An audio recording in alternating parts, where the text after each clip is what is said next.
Indo British advanced pain clinic నొప్పి మాయం surgery దూరం ఫర్ అపాయింట్మెంట్స్ 9155515563.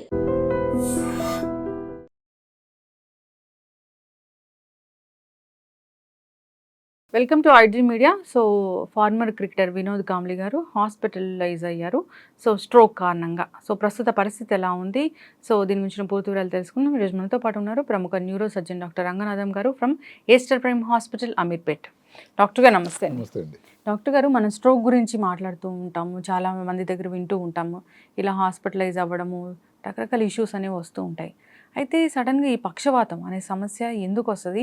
వినోద్ కాంబ్లీ గారి విషయంలో అసలు ఏం జరిగింది? వినోద్ కాంబ్లీ గారు ఒకప్పుడు మనం అందరం క్రికెట్ గార్డ్ అని చెప్పుకునే సచిన్ తెందుల్కర్ సహయోగి.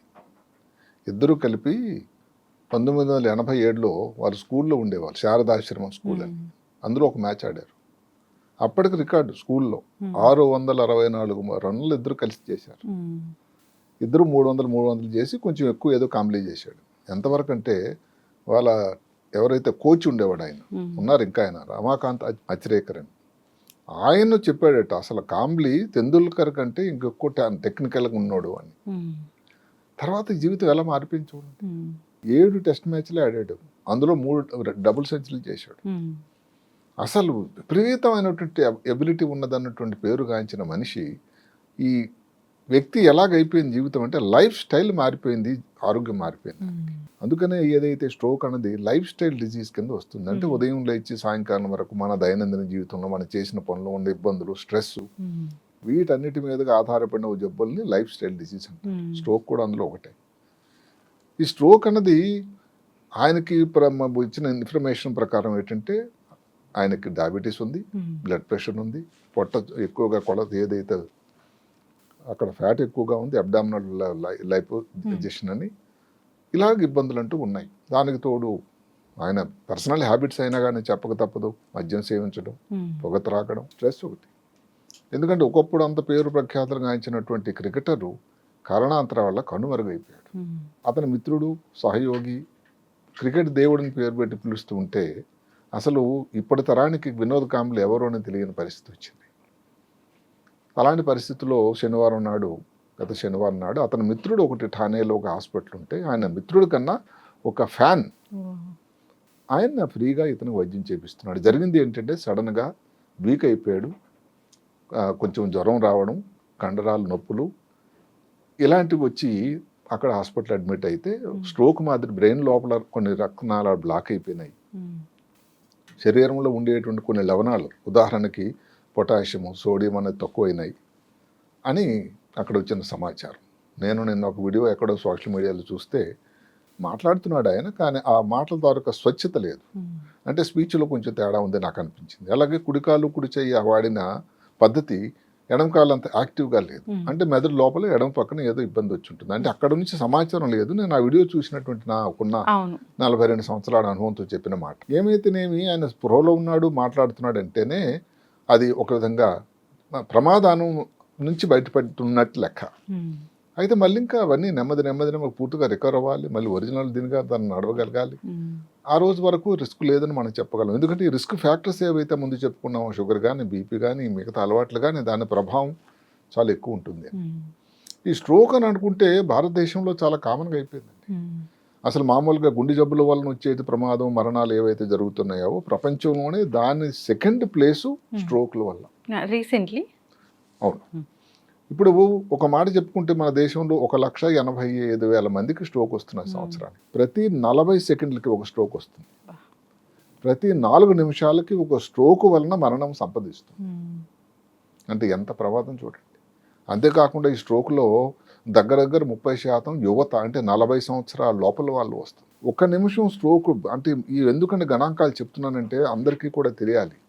1 నిమిషం కానీ స్ట్రోక్ తర్వాత కానీ వైద్యం సరైన అందకపోతే 2 మిలియన్ల కణాలు మెదడు లోపల నాశనం అయ్యేది, పాడైపోతాయట. కారణాంత స్ట్రోక్ వచ్చింది, 1 గంట సేపు కానీ ఏదైనా డిలే అయింది అనుకోండి, దాని వలన వచ్చినటువంటి పర్యవసానాలు అంత కాదు.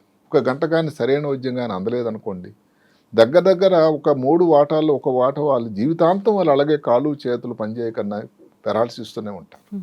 అలాగే 1 గంట కానీ లేట్ అయినట్టయితే బ్రెయిన్ మీద ఎఫెక్ట్ ఎంత వస్తుందనంటే దగ్గర మెదడు తాలూకా వయసు అంటే దాని మెదడు తాలూకా ఏజింగ్ అన్నది ఏదైతే ఉందో 3.5 సంవత్సరాలు పెరిగిపోతూ ఉంటుంది ప్రతిసారి ప్రతి గంటకి.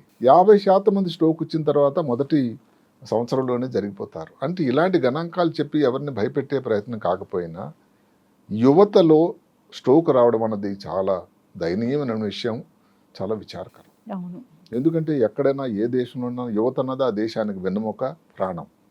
అలాంటి వాళ్ళలో ఇప్పుడు పొగ త్రాగడం, మొబిలిటీ లేకపోవడం, పూర్తిగా అలా కూర్చోవడం, ఊబకాయం, మద్యం సేవించటం, డయాబెటీసు, తర్వాత బ్లడ్ ప్రెషర్ వ్యాధి. ఇంతకుముందు మనం బ్లడ్ ప్రెషర్ గురించి కూడా చేసుకున్నాం. అసలు కొంతమందికి నా బ్లడ్ ప్రెషర్ ఉందంటేనే నమ్మరు, నాకు ఇదేంటేనండి.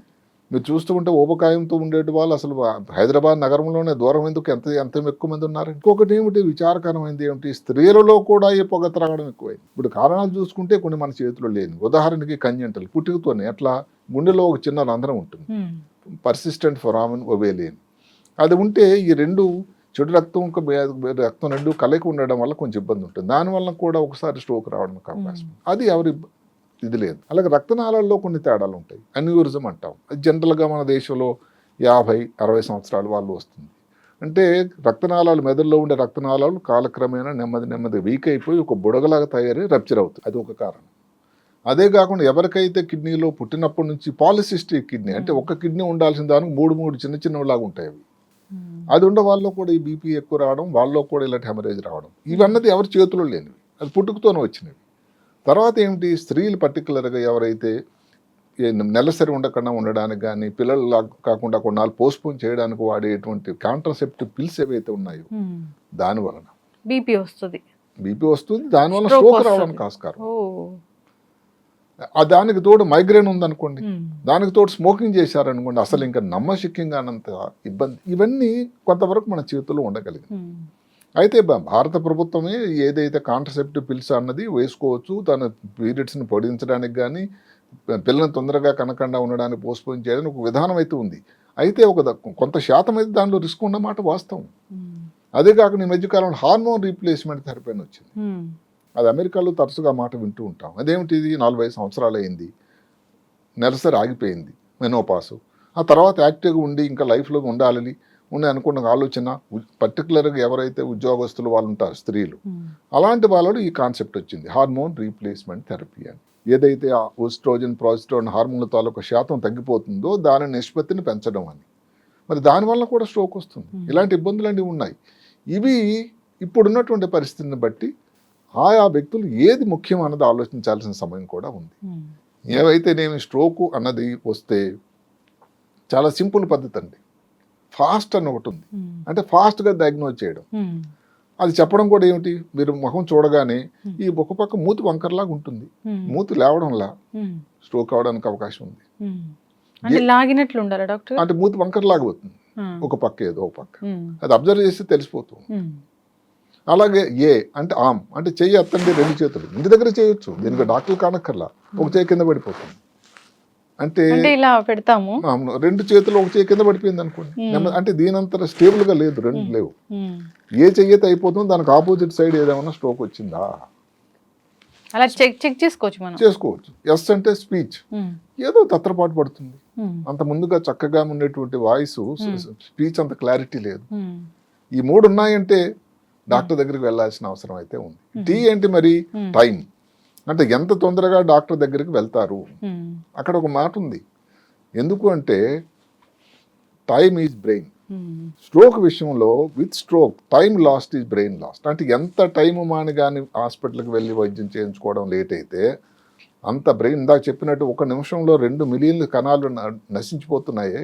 అదృష్టవశాత్తు సృష్టికర్త కొన్ని బిలియన్లు ఇచ్చాడు కాబట్టి కొంచెం చిన్న ఇబ్బందులు వచ్చినా కానీ అంతటితో గట్టెక్కిపోతున్నారు. కానీ అంత ప్రమాదం అని. ఈ స్ట్రోక్లో కూడా 3 రకాలు ఉన్నాయి, haemorrhagic stroke, ischaemic stroke, TIA అన్నట్టు. ఫస్ట్ మనం టీఏ గురించి చెప్పుకుందాం, ట్రాన్షియంట్ ఇస్కీమిక్ అటాక్. అంటే ఏమిటి, అట్లా వచ్చింది, అంటే గుర్తించాలి. అసలు ఏదో రాస్తుంటారు, ఏదో పేపర్ ఏదో సైన్ చేస్తుంటారు, చెక్ ఏదో సైన్ చేస్తున్నారు, పెన్ను కొంచెం కదలదు, సడన్ గా ఏదో చేతులు తిమ్మిరి వస్తూ ఉంటుంది, నడుస్తున్నప్పుడు ఏదో తూగినట్టు ఉంటుంది, మాటలో కొంచెం క్లారిటీ ఉండదు, విపరీతం తలనొప్పి. ఇంతకుముందు ఇప్పుడు కూడా అలాంటి తలనొప్పి లేదు. ఇలాంటి విషయాలు ఏదైనా వచ్చి బీపీ, షుగర్ కానీ ముందే ఉంటే 50 సంవత్సరాల ప్రాంతంలో ఉంటే స్ట్రోక్ అవ్వడానికి ఆస్కారం చాలా. ఇంకా అందరూ గమనించాల్సింది ఏమిటంటే టీఐ అంటే ఫుల్ స్ట్రోక్ వచ్చే ముందు వారంలో ఒక 40% మందికి వస్తాయట. ప్రాబ్లం వల్ల ఏమిటంటే దాన్ని గుర్తించకపోవడం. మాట ఇంతకుముందు ఎప్పుడు కూడా ఒక లెక్చర్ ఇస్తూ ఉంటారు, ఒక మీటింగ్ అడ్రస్ చేస్తూ ఉంటారు, ఒక జూమ్ మీటింగ్లో ఉన్నారు, ఎప్పుడు కూడా మాటలు తత్తరపాటు ఉండదే. అలాంటప్పుడు ఏదో సడన్గా నాకు మాటలో తేడా వచ్చిందని అప్పుడే గ్రహిస్తే అది టైం గ్రహించాల్సింది. అంటే ఇప్పుడు ఇన్ని మనం ఈ సోషల్ మీడియా ద్వారా మనం చేస్తున్న ప్రోగ్రాముల తాలూకు ముఖ్యత ఏమిటంటే వ్యక్తులకి దానివల్ల ఉపయోగం అన్నది చేరవేయాలనే ఒకే ఒక ఆలోచన. ఇలాంటి కానీ గుర్తించి కానీ డాక్టర్ దగ్గరికి వెళ్ళినట్టయితే మెయిన్ స్ట్రోక్ ఏదైతే వచ్చే ముందు ఆపేదానికి ఆస్కారం. అది టీఐ. ఇప్పుడు ఇస్కీమిక్ స్ట్రోక్ 100 పేషెంట్లు 100 మందికి స్ట్రోక్ వస్తే 90% ఇస్కీమిక్ స్ట్రోక్. అంటే ఏమిటి? రక్తనాళాల్లో ఉండేటువంటి రక్త ప్రవాహం స్లో అయిపోతుంది, నెమ్మదైపోతుంది. ఒక స్టేజ్ తర్వాత రక్తనాళాలు సన్నంగా అయిపోయి గట్టిగా అయిపోతాయి బ్లడ్ ప్రెషర్ వల్ల, లేదు ఎథెరోస్క్లెరోసిస్ ఏది మనం దీనివల్ల దాని లోపల కొవ్వు పెరిగిపోయి కొలెస్ట్రాల్, దానితో రక్త ప్రవాహం జరగదు. అందువల్ల ఏదైతే ఒక ప్రాంతానికి భగవంతుడు నిర్దేశించాడు ఈ ప్రాంతానికి వెళ్ళాలి అని, అక్కడ మరి రక్త ప్రవాహం ఉండదు. దానివల్ల వచ్చేదాన్ని స్ట్రోక్ అంట. ఉదాహరణ లెఫ్ట్ సైడ్ వచ్చింది అనుకోండి ఇస్కీమిక్ స్ట్రోక్, మాటలో ఇబ్బంది వస్తుంది, కుడి కాలు కుడి చేయి తేడా వస్తుంది, కుడి పక్కన ఇచ్చినట్టయితే ఎడమ కాలు ఎడమ చేయి తేడా వస్తుంది. ఇంకా హెమరేజిక్ స్ట్రోక్ అంటే 10%. దాంట్లో జరిగేది ఏమిటి? రక్తనాళాలు తెగిపోతాయి, పగిలిపోతాయి. దానివలన కూడా ఇంకా బ్రెయిన్ లోపల రక్తస్రావం జరుగుతుంది. కొన్నిసార్లు ఏదో యాక్సిడెంట్ అవుతుంది, చిన్న యాక్సిడెంట్ అంటే అసలు పెద్ద ఇంపార్టెన్స్ కాదు, నెక్కలో రక్తనాళాలు పగిలిపోతుంది. మెయిన్గా ఇక్కడ ఉండేటువంటి కరెక్టెడ్ ఆర్టరీ, అక్కడ ఏం జరుగుతుంది? ఒక థ్రాంబస్ అంటే రక్తం గుడిగట్టుపోయి ఆ థ్రాంబస్ గుండె లోపల బ్రెయిన్ లోపలికి వెళ్ళిపోతుంది. అది కూడా ఒక పద్ధతి. అట్లా మనం చెప్పుకున్నట్టు ఇన్ని కారణాలు, ఎవరైనా కానీ సర్జరీ ఏదో ఆయన అయింది, బెడ్ మీద ఎక్కువ రోజులు ఉన్నాడు, డిహైడ్రేషన్ ఉంది, దానివల్ల కూడా స్ట్రోక్ రావచ్చు. డిహైడ్రేషన్ లాంగ్ టర్మ్, డిహైడ్రేషన్ వల్ల డైరెక్ట్ రాదు, డిహైడ్రేషన్ వల్ల ఎక్కువ రోజులు బెడ్ మీద ఉండి అచేతనం ఉండి కాలు అక్కడ నుంచి రక్తం ఉంది. అలాగే కాకుండా స్మోకింగ్. ఈ మధ్య కాలంలో న్యూరాలజీ అని ఒక స్ట్రోక్ జర్నల్ ఏమొచ్చిందంటే blood pressure irregular heart beat, అంటే ఏదైతే గుండె ఒక రేటు కట్టుకోవాలి 72 సార్లు 84 రెగ్యులర్గా ఉండాలి. అదే కానీ ఏదో ఒక మిస్డ్ బీట్ వచ్చింది అనుకోండి, దానిని ఏటిల్ అదే కాకుండా 200 150 పైగా వచ్చింది అనుకోండి, ఇలా ఇర్రెగ్యులర్ బీట్ ఉండడం వల్ల ఏదైతే ఉందో అది ఒకటి. స్మోకింగ్ అంటే షుగరు, ఊబకాయం, వీటన్నిటి తర్వాత ప్లేస్ అట. ఎందుకు? చాలా మంచి విశ్లేషణ న్యూరాలజీ అని ప్రఖ్యాత అమెరికన్ జర్నల్లో వచ్చింది. బీపీ, ఇర్రెగ్యులర్ హార్ట్, స్మోకింగ్ వలన వచ్చేది పెద్ద రక్తనాళాల్లో వస్తాయి. ఎందుకంటే బ్రెయిన్లో రక్తనాళాలు 3 సైజులు అంటాం. పెద్ద రక్తనాళాలు, మధ్యస్థం, చిన్న రక్తనాళాలు. పెద్ద రక్తనాళాల్లో వస్తేనే లార్జ్ ఆర్టరీ అక్లూషన్ అంటాం. దానివల్ల ఏంటంటే స్ట్రోక్ పెద్దగా ఫుల్ బ్లోన్ వచ్చేస్తుంది. మనం ఏదైతే పక్షవాతం అంటామో, ఈ చిన్న రక్తనాళాలు వస్తే దాని పేరు స్మాల్ వెసల్ ఇస్కీమియా. అంటే చిన్న రక్తనాళాలు బ్లాక్ అయిపోవడం వల్ల కొన్ని వైట్ స్పాట్స్ లాగా బ్రెయిన్లో వస్తాయి. అది అంత ప్రమాదం కాదు. ఏదో జ్ఞాపకశక్తి తేడా రావడం, కొంచెం మాటలు తేడా రావడం, గిడ్డినెస్ లాగా రావడం, నడుస్తుంటే ఏదో సరిగ్గా లేకపోవడం, ఇలాంటి లక్షణాలు ఉండి డాక్టర్ దగ్గరికి వచ్చి చేసినట్టయితే, ఎంఆర్ఐ పరీక్ష చేసినట్టయితే దానిలో క్లియర్గా తెలుస్తూ ఉంటుంది. దానికి మందులు వాడినట్టయితే చాలా మంచి ఫలితాలు ఉంటాయి. ఈ లార్జ్ ఆర్టరీ అక్లూషన్ ఏదైతే ఉందో వాటిలో మాత్రం ప్రమాదం ఉంటుంది. దాని గురించి అందరూ అర్థం చేసుకోవాలి. అదే కాకుండా ఇప్పుడు డాక్టర్ దగ్గరికి వెళ్ళారనుకున్న స్ట్రోక్ కోసం ఫస్ట్ చేసేది ఏదో మందులు, వైద్యం ద్వారానే మందులు. అంటే ఏమిటి? ఏదైతే రక్తనాళం బ్లాక్ అయిపోయిందో మనం చెప్తున్నది 90% ఏదైతే ఇస్కీమిక్ స్ట్రోక్, దానిని ఛేదించడానికి బెడగొట్టడానికి టీపీఏ అని ఒకటి మందు ఉంది, ట్రాన్స్ ప్లాస్మినోజన్ యాక్టివేటర్. అది చాలా చిన్న బొల్లలో కూడా దాన్ని లభ్యమవుతూ ఉంది. అది అక్కడ ట్రై చేయొచ్చు. అయితే అందరిలో ఇది ఉపయోగం ఉంటుందా? లేదు. ఇక్కడ ఈ మధ్య కాలంలో ఏదైతే ఉందో ఈ థ్రాంబెక్టమీ అనే ఒక ప్రొసీజర్ వచ్చింది. అసలు మామూలుగా ఏమిటంటే మేము చదువుకున్నప్పటి నుంచి కూడా 3 నుంచి 4 గంటల స్ట్రోక్ వచ్చిన తర్వాత గోల్డెన్ పీరియడ్, ఆ టైంలోనే వైద్యం అంతేనే. ఇప్పుడు ఈ ఇంటర్వెన్షనల్ రేడియాలజీ అని ఒకటి వచ్చిన తర్వాత ఏదైతే రక్తనాళాలు ఈ రక్తం స్రావం ఆగిపోవడం వల్ల ఉంది, బ్లాక్ అయిపోయిందో దాన్ని తీయొచ్చట. దాని ఉపయోగం 24 గంటలైనా కూడా ఉందట. ఇంకా ముఖ్యమైన పరిశోధన నా ప్రకారం ఆర్టిఫిషియల్ ఇంటెలిజెన్స్. అది మీరు అడగవచ్చు ఎలా ఉపయోగం అవుతుంది అని. పేషెంట్కి ప్రాబ్లం చెప్పడానికి, ప్రివెన్షన్ అంటే రాకుండా ముందు జాగ్రత్తలు చెప్పడానికి, ప్రోగ్నోసిస్ ఎలా ఉంటుంది ముందు ఇంప్రూవ్ అవ్వడానికి, డయాగ్నోసిస్, ట్రీట్మెంట్, తర్వాత రికవరీ ఎలా ఉంటుంది, సరిగదా స్కాన్ల గురించి ఇన్ని విషయాల ఆర్టిఫిషియల్ ఇంటెలిజెన్స్ అంటే చాలామందికి ఆర్టిఫిషియల్ ఇంటెలిజెన్స్ మీద కొన్ని అనుమానాలు అపోహలు ఉన్నాయి. సాఫ్ట్వేర్ నిపుణులకు అది ఇబ్బంది అవ్వచ్చు, కానీ వైద్య రంగంలో నేను అనుకోవడం అది విప్లవాత్మకమైన మార్పులు తీసుకొస్తుంది నేను అనుకుంటున్నాను. ఉదాహరణకి ఒక వ్యక్తి ఎక్కడో ఖమ్మంలో చిన్న ఊర్లో మదిరాలో వచ్చింది స్ట్రోక్. అక్కడ నుంచి హైదరాబాద్ రావడానికి ఎన్ని గంటలు పడుతుంది? అంబులెన్స్లో వస్తే దగ్గర 4:30-5 గంటలు కదా. ఇప్పుడు టైం అన్నది గోల్డ్ అని మీరే అన్నారు, టైం ఈజ్ బ్రెయిన్ అన్నారు. మరి ఎలాగ దాన్ని తగ్గించడం అంటే ఈ ఆర్టిఫిషియల్ ఇంటెలిజెన్స్ తాలూకు ఉపయోగం అక్కడ వస్తుంది. సిటీ స్కాన్ చేశారండి. ఇప్పుడు ఈ ఆర్టిఫిషియల్ ఇంటెలిజెన్స్ వల్ల ఏమవుతుంది, సిటీ స్కాన్ తాలూకా ఫొటోస్ అన్నీ కూడా ఇక్కడ న్యూరాలజిస్ట్కి, హైదరాబాద్లో న్యూరాలజిస్ట్కి, ఇంటర్వెన్షన్ రేడియాలజిస్ట్కి, తర్వాత ఇంటెన్సివిస్ట్కి అందరికీ డిస్ప్లే అయిపోయింది ఒకేసారి.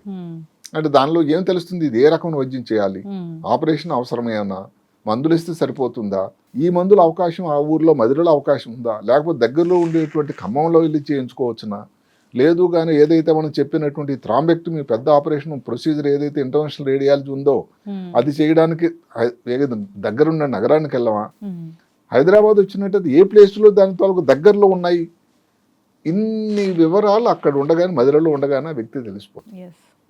అదే కాకుండా కానీ ఇక్కడే కానీ ఈ డాక్టర్లు అందరూ ఇక్కడ చూసి ఒక టీం లాగా ఉంటుంది. దాని ద్వారా దీనికి ఆపరేషన్ అవసరం లేదు, మీరు మదిరలోనే వైద్యం చేయనంటే ఇక్కడ నుంచి మెసేజ్ చెప్పవచ్చు. ఈరోజు అంతా మొబైల్ ఫోన్ కదండి, మీరు ఈ మందులు మొదలు పెట్టండి సరిపోతుందని. వ్యక్తిగత భయప్రాస తగ్గుతుంది, ఖర్చు తగ్గుతుంది, ఫలితాలు బాగుంటాయి. అంటే ఆర్టిఫిషియల్ ఇంటెలిజెన్స్ తాలూకు ఉపయోగం అంతా. ఒక చిన్న ఇబ్బంది స్ట్రోక్లో ఏమిటంటే ముఖ్యంగా 2 మాటలు ఉన్నాయి. ఒకటి కోర్ టిష్యూ, అంటే అది ఆ డ్యామేజ్ అయిపోయిందండి టిష్యూ, అది మరి ఇంక భగవంతుడు తప్ప ఎవరు ఏం చేయలేరు, అంటే ఆ ప్రాంతం బ్రెయిన్ లోపల. రెండోది పెనంబ్రా.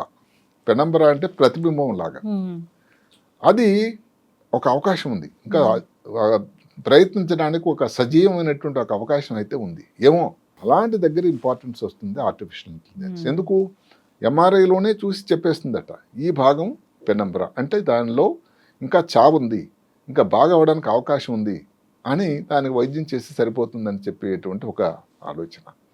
అది చాలా ముఖ్యం. ఇప్పుడు స్ట్రోక్ కారణాల గురించి అని మాట్లాడుతూ ఉంటే ఒక్క మాట ఎక్స్ట్రా మాట ఏంటంటే, ఈ మధ్యన కెనడియన్ జర్నల్ నుంచి ఒక మంచి పరిశోధన వచ్చింది. వేడి నీళ్ళు మీరు హాస్యాస్పదంగా ఉండొచ్చు, అందులో శీతకాలంలో ఇది చాలా కామన్. ఇది వేడి నీళ్ళు రాగానే బాగా చల్లగా ఉందనుకోండి తల మీద పోసామనుకోండి, దానివల్ల మెదడు లోపల హెమరేజిక్ స్ట్రోక్ రావడానికి ఆస్కారం చాలా ఎక్కువ ఉంది. అంటే శీతాకాలంలో వేడి నీళ్ళతో పోసుకోవచ్చు, కానీ దానికి చెప్పడం ఆ స్టడీ ఏం చెప్తారంటే, తల మీద కానీ మొదటిసారి డైరెక్ట్గా పోసుకుంటే అక్కడ ఉండే రక్తనాళాలన్నీ పెద్దగా వ్యాకోచమే, రక్త ప్రవాహం దాంట్లో పెరిగి రక్తనాళాలు పగిలి బ్రెయిన్ లోపల హెమరేజ్ రావచ్చు అని. దానికి వాళ్ళు చెప్పే చిన్న చిట్కా ఏమిటి, కింద కాళ్ళు తడుపుకునే ముందు, ఆ తర్వాత శరీర భాగం, ఆఖరిలో తల మీద కానీ పోసుకుంటే ఈ వేడైతే అక్కడి నుంచి కాలక్రమేణా అకామిడేట్ అయిపోయి అడ్జస్ట్ అయిపోయి బ్రెయిన్ బాడీ అంత సడన్ గా రియాక్ట్ కాదు అని. కాబట్టి ఇది ఒక గొప్ప పరిశోధనే కెనడియన్ జర్నల్ ఆఫ్ అసోసియేషన్ నుంచి. జనరల్ గా మన పూర్వకాలంలో కూడా అలాగే చెప్తారు. తల మీద లాస్ట్ లో పోసుకోవాలి, శరీరం భాగం అంతా తడిసిన తర్వాత అక్కడ అడ్జస్ట్ అయ్యి మన తలకి వెళ్ళేసరికి ఇంకా ఆ ప్రాబ్లం అంత ఉండదు అని సుమా. ఓన్లీ వేడి నీళ్ళకేనా ఇది వేడి నీళ్ళకి. అందువల్ల ఎందుకంటే దానివల్ల ఆ వేడి అన్నది దానివల్ల రక్తనాళాలు దానికి పెద్దవి అవ్వకూడదు. పెద్దవి అయితే దానిలో రక్త ప్రవాహం పెరుగుతుంది, రక్త ప్రవాహం పెరిగిందంటే ఏదన్నా సడన్ గా రప్చర్ అవుతుంది, అది హెమరేజ్. అదే కాకుండా శీతకాలంలో ఇంకొక ఏది మన సీజన్ తీసుకుంటే శీతకాలంలో ఈ హెమరేజిక్ స్ట్రోక్ అండి. ఇప్పుడు నేను చెప్తున్నాను, మాకున్న హాస్పిటల్లో ఒక 5-6 డజన్ పేషెంట్లు గత 15 రోజుల్లో స్ట్రోక్ పేషెంట్లు ఉన్నారు. దీనికి కారణం ఉంది, ఏదో శీతకాలం దానికి ఏమిటి సంబంధం సైన్స్ అంటే, శీతకాలంలో రక్తనాళాలు వ్యాసో కన్స్ట్రిక్షన్ అంటాం, సన్నంగా అయిపోతాయి. సన్నంగా అయిపోయి రక్త ప్రవాహం తగ్గిపోతుంది. అలాంటప్పుడు వచ్చేదాని వల్లే స్ట్రోక్. అందువల్ల శీతకాలంలో డెఫినెట్గా ఏదైతే ఉందో స్ట్రోక్లు అన్నది చాలా చాలా ఎక్కువ శాతం మామూలు కంటే, వేసవికాలం కంటే. ఇది కూడా ఒక తెలిసినటువంటి పరిశోధనలే. అందువల్ల స్ట్రోక్ అన్నది సీజనల్ బట్టి మారుతూ ఉంటుంది. తీసుకునేటువంటి ఆహారం ఏదైతే మన జంక్ ఫుడ్ లాంటివి, ఎక్సర్సైజ్ వ్యాయామం అనేది చాలా తక్కువైపోయింది, ఊబకాయం అనేది తక్కువ ఉన్నట్టయితే ఉపయోగం, బీపీ షుగర్ ఉండడం అనేది చాలా పరిపాటు అయిపోయింది, కానీ దాన్ని కంట్రోల్ చేసుకోవాల్సిన అవసరం కూడా చాలా ఉంది. సో మొత్తం మీద లైఫ్ స్టైల్లో మార్పులను బట్టి స్ట్రోక్ రాకుండా కూడా ప్రివెంట్ చేసేటువంటి అవకాశం కూడా ఉన్నది. వచ్చినా ఇప్పుడున్న సాధనాల ద్వారా సత్వర వైద్యంగా చేరగలిగితే పేషెంట్ మంచి ఫలితాలు వచ్చే అవకాశం ఉందని అందరూ గ్రహించాలి. ఖచ్చితంగా డాక్టర్ గారు చాలా చక్కగా చెప్పారు. కాస్త ఏజ్ పెద్దగా ఉండి లేదా చిన్న ఏజ్ అయినా కానీ లైఫ్ స్టైల్ డిజార్డర్స్ ఎక్కువగా ఉంటే బీపీ, థైరాయిడ్ ఇలాంటివి ఉంటే కనుక షుగర్లు ఇలాంటివి ఉంటే కనుక డాక్టర్ని ఎక్కువగా ఫాలో అవుతూ ఉండాలి. తప్పకుండా. వాళ్ళు చెప్పినట్లు మందులు వాడుతూ ఉండాలి. సో స్ట్రెస్ అనేది ఎక్కువగా తీసుకోకుండా ముందు ఉండాలి. మనం చెప్పుకున్నట్టు ఏంటంటే బీపీ 40 సంవత్సరాల లోపల నాకేంటి వస్తుంది అనేటువంటి ఒక ఆలోచన.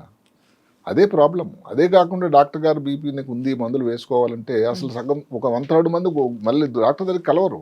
మరి ఈ శీతాకాలం చెప్పారు కదా డాక్టర్ గారు, అది శీతాకాలంలో జనరల్గా ఎలాంటి జాగ్రత్తలు తీసుకుంటే స్ట్రోక్ బయటకు వెళ్ళేటప్పుడు ఈ చలికి ఎక్స్పోజ్ అవ్వకుండా ఉండాలి. ఉదాహరణకి ఏదైనా హ్యాట్ కానీ. మీరు చాలా మంచి ప్రశ్న. శీతాకాలంలో ఏమిటంటే జనరల్గా టీలు కాఫీలు అందరూ తాగుతారు. ఒక ఇంట్రెస్టింగ్ స్టడీ ఏమిటంటే టీ కాఫీ చల్లగా ఉందంటే చలి కాసుకుంటూ ఒక 2 సార్లు 3 సార్లు తాగడం. అందరూ గమనించాలి. టీలో కానీ కాఫీలో కానీ లేకపోతే కెఫీన్ డ్రింక్స్లో కానీ ఉండేది కెఫీన్. కెఫీన్ కానీ తీసుకున్నట్టు ఏమవుతుంది, ఈ రక్తనాళాలు సన్నంగా అయిపోతాయి. వాసో కన్స్ట్రిక్షన్ ఇందాక చెప్పినట్టుగానే రక్త ప్రవాహం అవ్వడానికి అవకాశం ఉంది. అదే కాకుండా దీనివల్ల డిహైడ్రేషన్ అవుతుంది. దానివల్ల పేషెంట్ ఇంకా వీక్ అయిపోతాడు. దీని వలన కూడా నెమ్మదిగా. అదే కాకుండా కొంతమంది ఈ టైంలో నేను కాఫీ తాగను టీ తాగను కానీ డ్రింక్ తాగుతాను, ఇది షుగరేటెడ్ డ్రింక్ అని. దానివల్ల షుగర్ క్రాష్ అని అవుతుంది. ఇది ఒకటి. అందువల్ల ఏదైనా హ్యాట్ లాంటిది ధరించాలి. బయటకు వెళ్ళి పని చేయాలని తప్పకపోతే ఏదో ఎండ వచ్చిన తర్వాత వెళ్ళవండి. మరీ చల్లగా ఉండే టైం కాకుండా గ్లౌస్ వేసుకోండి, స్టాకింగ్స్ వేసుకోండి. తాగాలంటే ఏదో వేడి నీళ్ళు కానీ లేకపోతే ఏదైనా వేడి ద్రవ పదార్థం కానీ తీసుకోవచ్చు. శరీరానికి సరైనటువంటి ప్రికాషన్స్ అన్ని తీసుకోవాలి. అసలు క్రాంప్ లాగా వస్తుంటాయి కొంతమంది కాళ్ళు. అలాంటప్పుడు ఏదైనా మసాజ్ కానీ అసలు కొంతమంది చేయగలిగితే శీతకాలంలో వేడి నీళ్ళు ఉంటే సౌకర్యంగానే ఉంటే స్విమ్మింగ్ అనేది చాలా చాలా ఉపయోగం. ఇలాంటి చిన్న చిట్కాలు అన్నీ ఉన్నాయి. కొంతమంది చెప్తారు అది ఎలా ఉపయోగపడుతుంది అన్నది నాకు ఇంకా అది అర్థం అవ్వలేదు. కానీ వైటమిన్ డి లాంటి ఒక టాబ్లెట్స్ కానీ ఎక్కువ తీసుకుంటే దానివల్ల కూడా, ఎందుకంటే వీళ్ళందరూ సూర్యరశ్మికి ఎక్స్పోజ్ అవ్వరు కదా, వైటమిన్ డి తీసుకుంటే దానివల్ల కొత్త ఉపయోగం అనుకుంటూ కొన్ని చిన్న చిట్కాలు అయితే ఉన్నాయి. మెయిన్గా ఏమిటి, మీరు వేడి బయట సూర్యరశ్మి వచ్చిన తర్వాత వెళ్తేనే కరెక్ట్. అందులోనే పెద్ద వయసు వాళ్ళు, మరీ చిన్నపిల్లలు కానీ మరీ పెద్ద వయసు వాళ్ళు కానీ చలికి చాలా తట్టుకోలేరు. హైదరాబాద్ అతలాకుతలం అయిపోతుంది. వర్షాకాలంలో ఎలా ఉందో ఇప్పుడు వర్షం పడుతుంది. అసలు అర్థం కావట్లేదు. చలి కూడా ఎంత తగ్గిపోయింది టెంపరేచర్ అంటే అసలు గత 5 సంవత్సరాల్లో హైదరాబాద్ నగరానికి రికార్డ్ అంత తక్కువ. మీరు 50 సంవత్సరాల్లో ఏదైతే ఉందో జమ్మూ కాశ్మీర్లో అంత చలి లేదట. అంటే ఈ క్లైమేట్ చేంజ్ మారిపోయింది. అసలు పగలేంటి నైట్ ఏంటి కూడా తెలియటం లేదు. ఉదయం నుంచి అసలు ఎక్కడ సూర్యుడు బయట ఒకసారి కూడా తొంగి చూడలేదు ఆయన. అలాంటి పరిస్థితి. ఖచ్చితంగా డాక్టర్ గారు స్ట్రోక్ గురించి చాలా చక్కగా చెప్పారు. జాగ్రత్తలు అయితే తీసుకోవాలని కోరుకుందాం.